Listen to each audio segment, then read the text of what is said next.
Today is Tech Tuesday on PowerPoint. Today we'll be covering some best practices on how to use PowerPoint, how to design a slide, some basic manipulation within PowerPoint, inserting charts and images, as well as video, and some navigation within and during a presentation.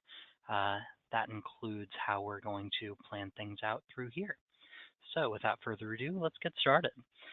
Some best practices in PowerPoint, as you may already know, would be to use bullets, not paragraphs, not reading from the slide, and only putting vital information on the slides. As you can see in this area below here, this is a notes section, and anything you type in here will not actually be on your PowerPoint when you're presenting. It is useful, in my opinion, because it helps you plan out what you're going to say on your slides. A lot of the slides that I present, at least the ones that I put up on the community and pretty much everywhere else for Tech Tuesday, are very wordy. And I don't want people to think that that's how a slide's supposed to look. My slides tend to be wordy because I intend them to be viewed standalone without me presenting them, as you can see by this next slide in here. Quite a lot of words. That's not what I would typically use for a presentation, but it is what I'll use if I'm trying to just get people notes, which brings me to slide formatting. Slides tend to look something like this as a default. There's no background, there's nothing else really done to the text. If we go into the Home tab, it starts in Calibri 44 with a header, a text box like this, and it transitions into size 32 font. This is what a basic slide looks like, and it's completely blank. It's not very eye-catching. The font seems pretty straightforward. It does automatically bullet, which looks something like this. But something we could do to make a slide pop is to change the way the text looks. You do that pretty much the same way you would in Word. You'd highlight it and then use this to change the font color, this little drop down here. You could also use this button to change the case. You can just highlight phrases and change them into like all uppercase or capitalizing each word. That's just a quick option there. Another thing in PowerPoint is you can actually space out the individual letters of your words using that drop down. Changing basic font selections here, strike through, underlining, italicizing, but you can also quick decrease and increase the font, change the font type, or just clear all formatting. That would bring you back to something like this. And I do have a picture like this down here, just sort of showing you generally the layout and where you'd be clicking. This is actually the PowerPoint I'm going to post up later as a demonstration on how to use PowerPoint. So I also have a text modification legend right here if you forget anything. Another thing that you could do is change the layout of the slide. That first slide was in a title format, but you can generally format slides differently. You could right-click on the slide, go into Layout, and then you'll get this menu here. What that does is it gives you access to all different types of themes and layouts. The one that's default is this title and content. However, you could also do this to content option, and it'll give you two text boxes. Another thing that I like to use is this comparison one. This is really useful, especially if you're a broker trying to compare two plans. You could title the plans here, and then lay out each individual best aspect of the plans next to each other in the next box. And that's just a picture of the modification ledger. That brings us to themes. As you can tell, these slides are pretty much blank. What that means is that they're not eye-catching. There's nothing really in the background. I did add a little text box here that includes the slide number, but other than that, it's pretty blank.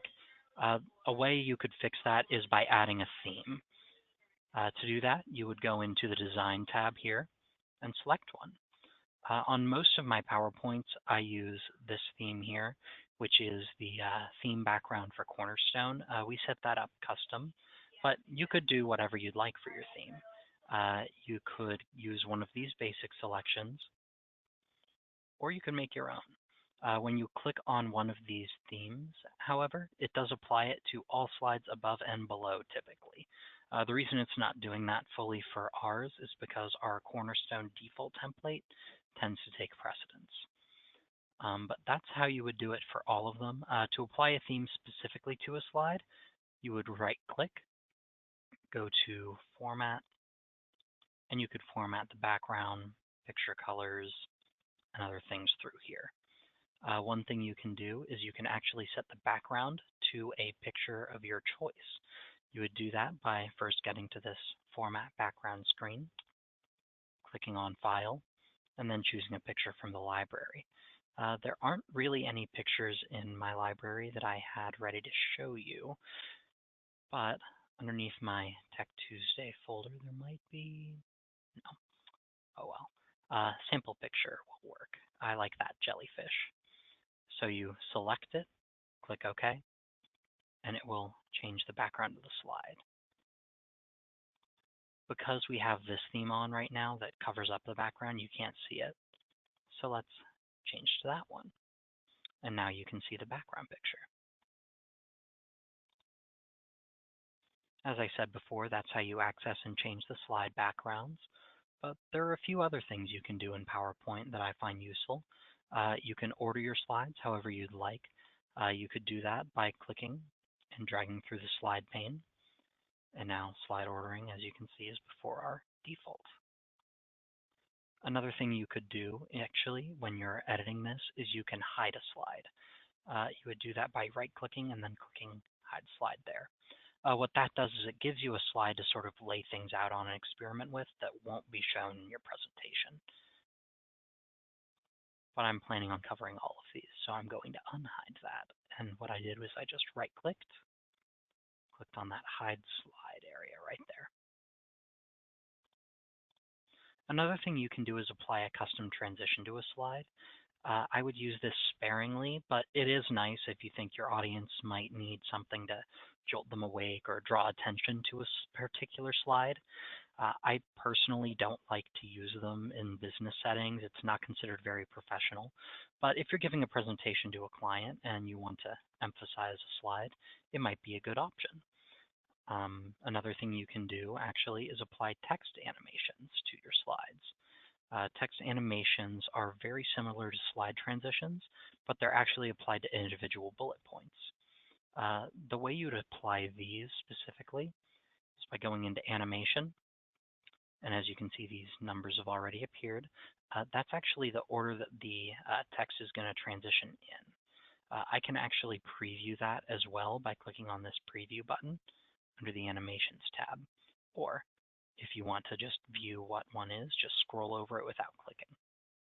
That was swivel, and this is bounce, as you can see. Another thing you can do with text animation is you can change the duration that it'll take and a delay if you want between animations. If I upped the delay to half a second and decrease the duration by half, then it would look something like this. As you can see, it's spinning a bit slower in that preview. Or with the zoom, it's quick, but there's a slight delay between the points. You can also actually reorder the way your text and images are going to pop in if you're using one of these. And the way you do that is you'd click on one of these numbers. You'd select the point that you're planning on moving, like 3, and I could click like Move Earlier. And now that point will come in before the other. To show that, I will highlight or actually change random bars, click out, and now I'll preview this. It'll show in the actual presentation point. However, something to note is you have to change this if you want things to come in out of order. I actually used this method to make this image here pop in before the last point because I thought that looked better in order. Like I said before, another thing you can do is apply a slide transition. Slide transitions are actually available under a separate tab from the animations, and it's right here, called Transitions. A thing you can do is just scroll over, but as you can see, unlike animations, it will not actually show. The reason is you have to click on the transitions to preview them. And that's a slide transition. Like animations, you can actually change the duration. You could also actually apply a sound when you're using a transition. I don't like to use these either, but they are options. You can also loop it until the next sound, but that gets rather tiresome. You can also see how that'll look within the PowerPoint when I do a quick preview and show you how to navigate. But you can also add in external content, and this is where most people actually get a little bit confused on what they're doing with PowerPoint. Most people can add in images, but when it comes to like Excel tables or videos, people tend to get confused and don't really know what to do. So I will cover that right now. As you can see, I have a picture back here, and most people would assume that's the background like I showed earlier, but it's actually not. I added this in as a separate image, and the way one would do that is by going into the Insert tab and selecting Picture. Let's just use this koala for now. As you saw, I selected the koala and then clicked Insert. I'm going to actually resize that. Resizing the image is very similar to what you would do in Word even. You just grab the text box and move it. Another thing you can do with PowerPoint at least is you can actually select where the image is in the slide. And what I mean by that is if it's all the way in the back of the text, in front of the text, or just behind the text. The way you would do that is by right-clicking on the image and selecting either bring to back or bring to front. The other option is bring forward and send backwards. I apologize. What that does is I'm going to click the send backward button, and it should move it back one step on our animation. As you can see, it's now in front of this background picture, but behind the text box. And if I wanted to, I could even move that text box over, so it's definitely not in the way of the picture. But one other thing I could do, I'm going to send it all the way to the back now just to show you. That's one way of making a background if you were unsure of how to do that as well. And then even though I'm going to blow it up all the way, still behind the farther picture. Another thing you can insert is a chart actually, and I will show you how to do that from this example worksheet I have in Excel. I like to use pivot tables if I'm going to insert a chart because it looks a little bit cleaner than most other inserts. A way you could do this is you could actually take a screenshot of this image and then insert it as a picture, or you can simply copy and paste. I'm going to take off that blank field because I would not want to include that in my slide, and then I'm going to copy it and paste it. The way I would do this with shortcuts is by selecting the pivot table, hitting Control-C to copy, or you could right-click it and then select Copy, and then go back into your PowerPoint. I'm going to hit Control-V, which will paste, or you could right-click and then click Paste as well if it gave you that as an option. As you see, it has no solid background like this demonstration picture here, and it actually looks a little bit different because of that border. That border that's up there just shows that we have it selected, and then I'm going to right-click it just to bring up this menu here. When you right-click, you gain access to font color, which changes the actual font of your legend and all of your borders. But you also gain access to this here, which is filling in the background. I like to make mine white so that everything pops, and that's how I did that there as well. Then you can also reorder it like you normally would, but you actually don't have the ability to reorder things directly from the chart. So I'm going to reorder based on the text box. And what I would do is I would select the text box and just select Bring to Front. And that places it in front of the legend and the chart. And then just to make it a little bit bolder, I'm going to change that text color as well. The last thing I wanted to cover is how to add videos before we get into the actual presentation of slides. And there are two ways to add videos. An important thing to note when doing this is what version of PowerPoint you're using.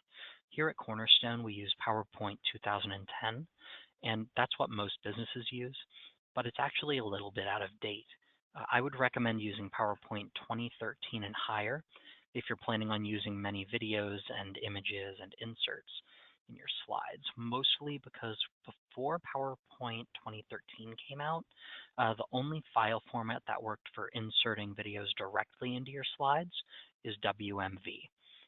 A lot of computers now, even Windows, don't use that format, and what it was Windows' original way of sharing videos. But because it's not very widely used, most Windows PCs don't even come with a way to save something or convert it into WMV. The way to get around this would be by using an online converter. What you do is you upload the video file as an MP4 or whatever other video file you have it saved as, and then the converter will convert for you into WMV. That's what I had to do to get this video on the next few slides that I have inserted to work, because I only have 2010. But if you're using PowerPoint 2010 or earlier, I'd recommend just linking your video. As long as you have the link, when you double click, it'll open up in a new browser. You might have to drag it over to the screen you're presenting on, and then just click play. You can do that just like this normal link to Cornerstone's website. But if you want to make it a little bit trickier, you can embed a video, as these slides cover. Embedding a video is actually really easy, but like I said, in 2010, you have to have a WMV file to do that. I'm going to show you how to do that within this new slide here. And what you do is you go to the Insert tab, like you did for inserting a picture. Click on the Video dropdown and select Video from File. It also gives you the Video from Website option in higher up versions like 2013, but the support for that actually has stopped in 2010. So we're going to select the Video from File. And it already knows where I'm going because I set this up ahead of time. But I'm going to click on this Broker-Centric Tutorial, WMV. If you need a broker-centric tutorial, by the way, you can find it on our Cornerstone YouTube channel. But after I select the file, I would click Insert, and it'll give me the video. Then if I want to play my PowerPoint, or play my video in the PowerPoint, I just click on the play button.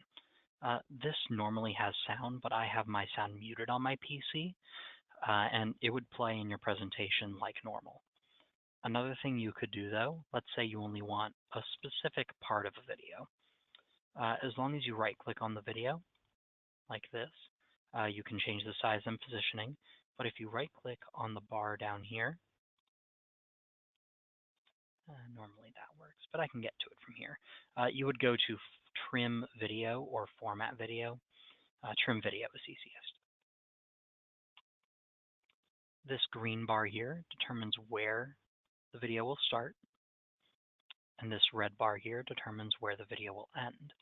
You just drag and drop those, and you can even preview within this just to see what it would look like, and then click OK, and it will trim your video to that section. As you can see now, it started where we had it start, and it's actually not even going to progress all the way to the end. It will end exactly where we placed that red bar. And then I'm going to delete the slide because I already have that up here in the Embedded and Inserted Video section. And lastly, that brings us to navigating through a presentation. Navigating through a presentation is fairly simple, but you wouldn't want to show something like this when you're presenting, mostly because it has these show notes here and also because it doesn't look very professional. I'm going to change this section over here so you can see both of my screens. But I'm going to begin the presentation now in a presentation mode. To do that, I would click Slideshow from Beginning. And as you can see on my left-hand side screen, I have a presentation going. To advance slides, you simply right-click while in the presentation, and that'll actually advance this navigation setting here as well. The reason for that is because it's actually in presentation mode, which means if you have a dual screen monitor on the first screen, it's going to show your full mock-up here and advance with the PowerPoint. As I said before, I'm also going to show you some of what those animations look like, but within the PowerPoint. Right here would be our text animation setting.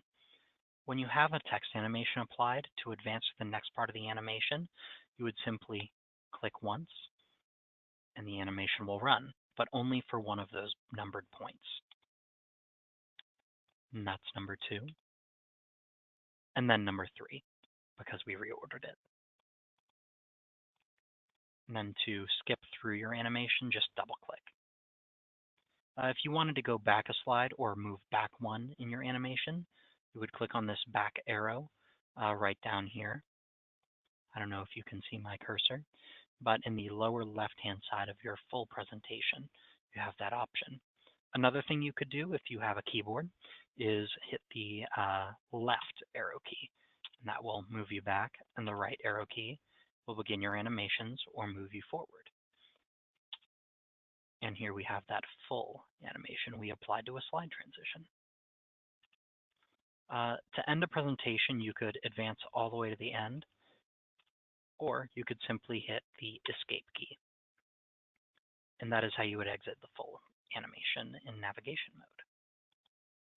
Another thing that you could do if you're trying to fit a PowerPoint within a specific time slot, or if you just don't have any way of advancing your PowerPoint when you begin your presentation, is actually time the show. As you see here, there is an option under slideshows. I will switch back so it's a little easier to see.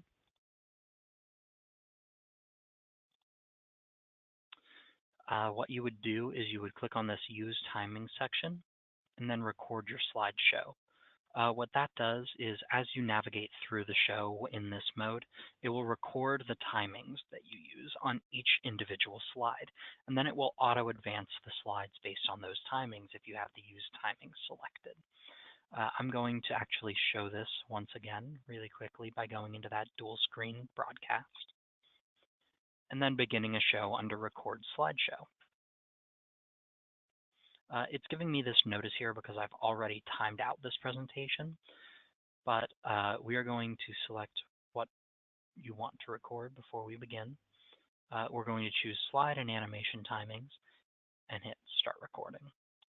You could also do narration and navigation if you had a microphone and a laser pointer, but we do not. Another thing that is important within recordings, and I'm going to show you that now, is if you click on these display options, you have a pen and highlighter. We're going to go into the ink color, click on that red, and I'm going to underline taking on the business of benefits, then click next on my slide pane. I actually still have this little dot up on my screen, but I can simply advance quickly through the PowerPoint to give you the rest of the timings when we broadcast. When you finish, it'll say, do you want to keep your, do you want to keep your annotations? And I'm going to actually discard them in my PowerPoint, but you could keep those there as well if you wanted to keep them. As you see, the total time for the show is 11 seconds, but we're going to keep that. Afterward, your PowerPoint will use this display here, which I'm really not a fan of. The way you would change that, though, is by going into your home or your view